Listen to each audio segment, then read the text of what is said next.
Andrew Tate just said that Sneako is gay. He says that Sneako is obsessed with him, and for years, he literally tried to be him. I stopped talking to him years ago because I knew he was doing drugs.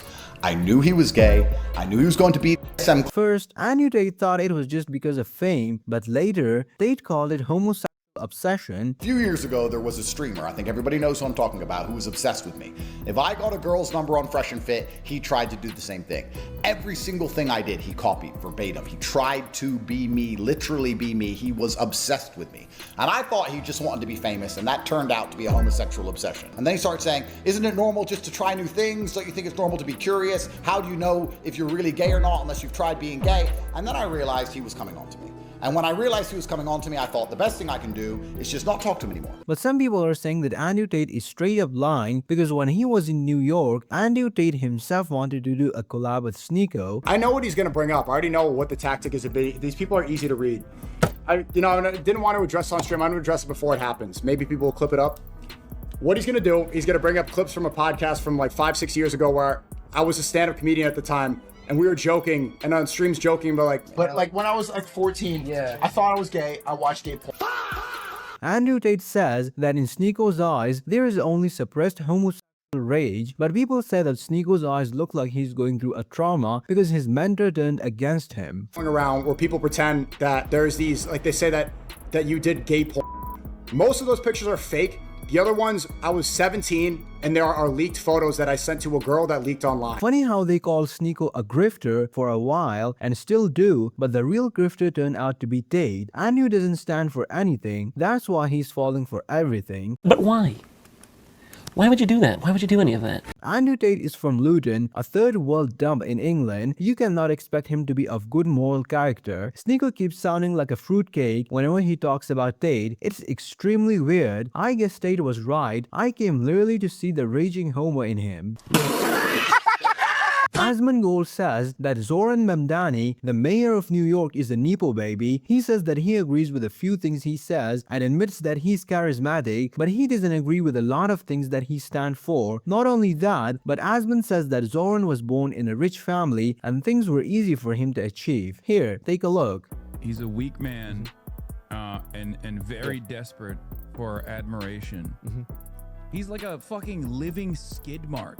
Yes. And he's talking shit about, again, the mayor of New York City. Yes, who is a Nepo baby, to be totally fair, right? I mean, like, yeah, I think he's very charismatic. He's a great speaker.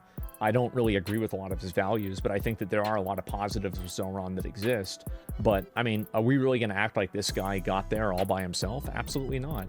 I think this is a person that was born on third base, and they made it to home run. Good for him. But I don't like what he represents in American politics at all. And I don't think anybody should. I think there are a lot of positives. I don't think people should like what he represents. Does he ever actually hear himself? Mamdani is an actor. Literally, he even changed his accent when he decided to get into politics. Besides, talk is cheap. Anyone can say they're going to do this and that. So far, his actions are quite different than what he ran on. Plus, all of his appointees are far left radicals. Didn't Asman root for Zoran back then? Because he put the city over visiting the Middle East. If these two guys do OF gay collab, I'm sure they would make more money than Sophie Rain. After John Kiriakou brutally rejected Hassan for a collab, Asmongold saw a chance and invited John Kiriakou for a collab. He says that he'll try to have him on his stream. He found out that John Kiriakou has a Twitter account. Literally less than 24 hours after he was shit-talking me that nobody wanted to collab with me. Meanwhile, like, maybe I should see if that guy wants to come on my stream. What's his name? What's his name again? John Kiriakou. Let me pull him up on Twitter. Let's see if he's got Twitter. I'm gonna DM him. Maybe I'll bring him on my stream.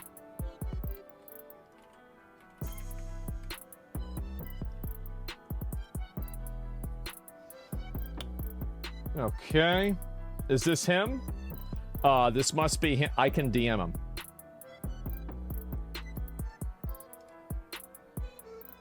Do I? Do I do it? Do I do it? I mean, like, I don't even really like collabing, but I think this would be really funny.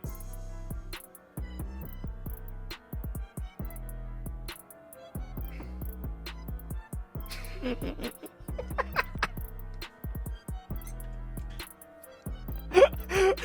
could do it. Wait for a week. It looks opportunistic.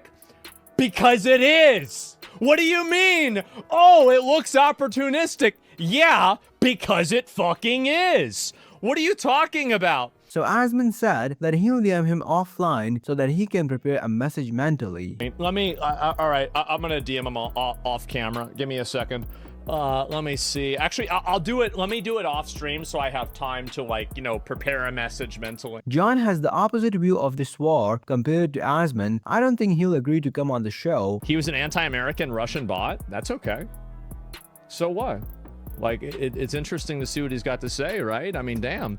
So, yeah. I'd love to watch this. It would be so entertaining. So glad he realized how much of a terrorist sympathizer Hassan is. I mean, this guy was directly involved with the critical counter-terrorism measures after 9/11 as a CIA. I wasn't sure Asmund would go for it since he said he was starting away from collabs, but it would be amazing if he got all of the people that turned Piker down. Asmund Gold, you gotta try and get Newsom on and grill him about his flip-flopping. That would be perfection. Hassan asked Aisha Speed to go to Cuba for a stream with him, but Aisha Speed did not respond and ghosted him.